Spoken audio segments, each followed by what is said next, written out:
Grabe ka naman makapag-stock Kala ko chicks na. Chicks silog pala. Lagi yan.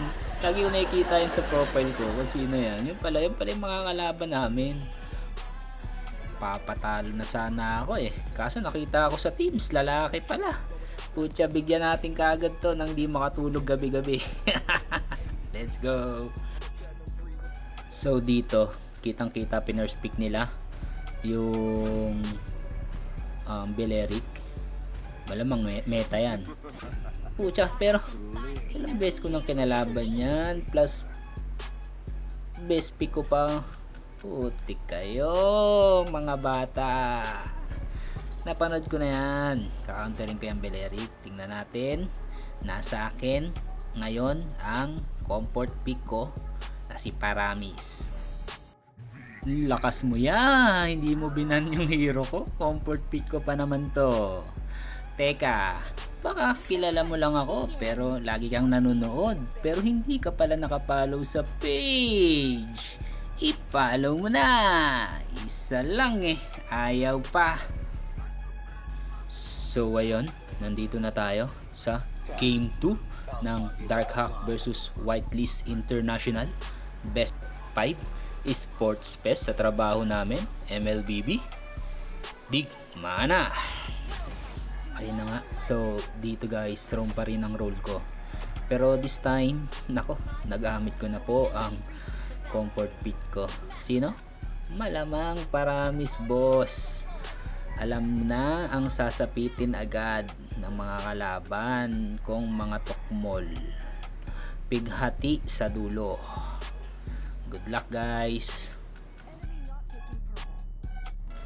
So ayun na nga, first clash. Mainit ako. Mainit talaga si Paramis. Binakbakan namin ang Beleric.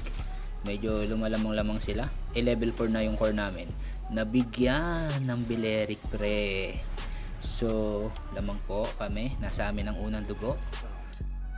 Second clash, medyo malayo ako. Wala, mainit yung core namin. Nabigyan tuloy. Tumabla ang laban. Ayan na po si Yuzong. Nagbibida-bida. Pinasok ng Alice. Ang tapang ni Yuzong. Bibigyan kaya namin to. Matapang kang bata ka. Dragon ka ba? Baka butiki. So dito may clash. Patay. So dito may clash na naman yatang magaganap.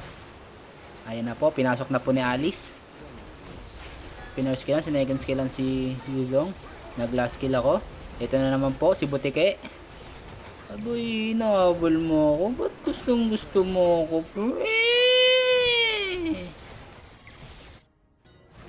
So dito, may Brody na naman. Binigyan na naman. Anong ginagawa mo, Brody? Idol! So may clash na naman na magaganap. Mag-SS. Si Beleric nag-SS. Si Paramis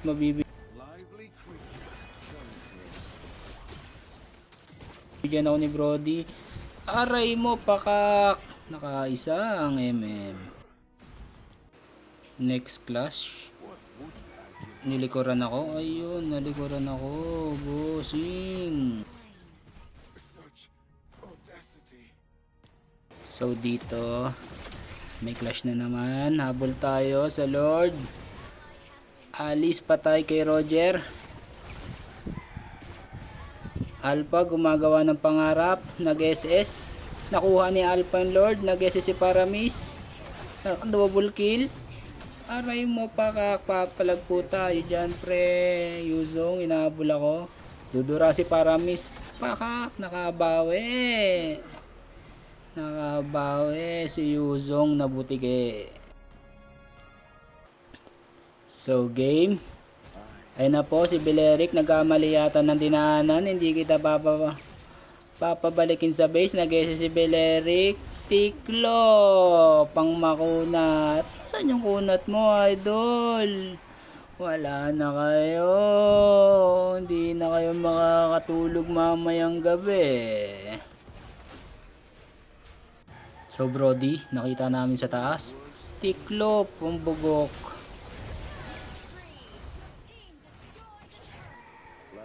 So another clash na naman po dito. Belerik nag-SS, Paramis nag-SS. Ayun na naman po ang butike. Patay na naman ang butike. Pinasok ni Paramis po. Talagang magsilabas kayo. Kawawa sila eh. Ano? Gumagawa po ng pangarap. Ito na po yung Cornela na si... Sino yun? Si Roger. Gumagawa ng pangarap. Kunyari na po. Tumatakbo po tong mage nila. Tiklop. Kawawa naman mga idol. Ayun na. Oh, Mercy. Uwi na dapat ako nun. Pero nagpapatay pa ako kay Brody. Mercy tawag doon. Pinagbigyan ko na kayo ha. So ito naman po si Belerik. Belerik, mukhang magkamali na naman ng pasok si Bugok. Pumasok sa 5, patay ang Bugok. Tiklop yung Belerik, pumasok na si Yuzong, nagkakagulo-gulo na Yuzong. Ayoko dun sa Yuzong. Patay ang Alpha core namin, nagkaubusan na. Ito na po, ako na bahala dito sa mage nila. Slow mo idol, slow mo. Ayan na po. Ihatid ko yan kasama ang base. Tawa, iyak ang lumabas sa emoticon ni Nongski. Saan ka pupunta, idol? Dinuran. Kinuha. Tiklop. Ay na po, babakap daw. Babakap daw yung core. Siyempre, hindi makakabackup yan. Ano siya eh. Ayan na po sa amin ng Lord. Last clash na yata to. Hindi ko alam. Tingnan natin. Pinagduduraan ni Nongsi. Ayan na po. Pumasok yung mage namin. Nag-SS si Belerik. Nag-SS na rin ako. Putragis kayo. Anong pinagagawa nyo sa buhay nyo? Mga ihot iha. So, ang call ng Dark Hack is back. Ito na po, another clash na naman po. Si Yuzong, nabutike, pumasok na naman. Nagbida-bida naman. Ang call, wala ng dragon ang Yuzong. Mamamatay yata. Nag-SS si Belerik. Nag-SS na rin ako, pre. Pinasok ng mage namin. Bugbog ang inabot ng kalaban. Whitelist local, hindi dapat international ang name nyo, team name nyo mga idol. Tinipian na sa mukha, napatay pa ni Paramis yung mage. Ayan na po ang huling hatol sa mga bugok na tukmol. Kawawa. Kaya yon, natapos na ang laban at panalo ulit tayo. Kitang-kita naman. Malaki pa sa pita. MVP, screenshot. Sino yan? Ating tingnan. Ang standing natin ay 2-0 in favor of Dark Hack. Good luck, guys. What's wrong? What's wrong with you?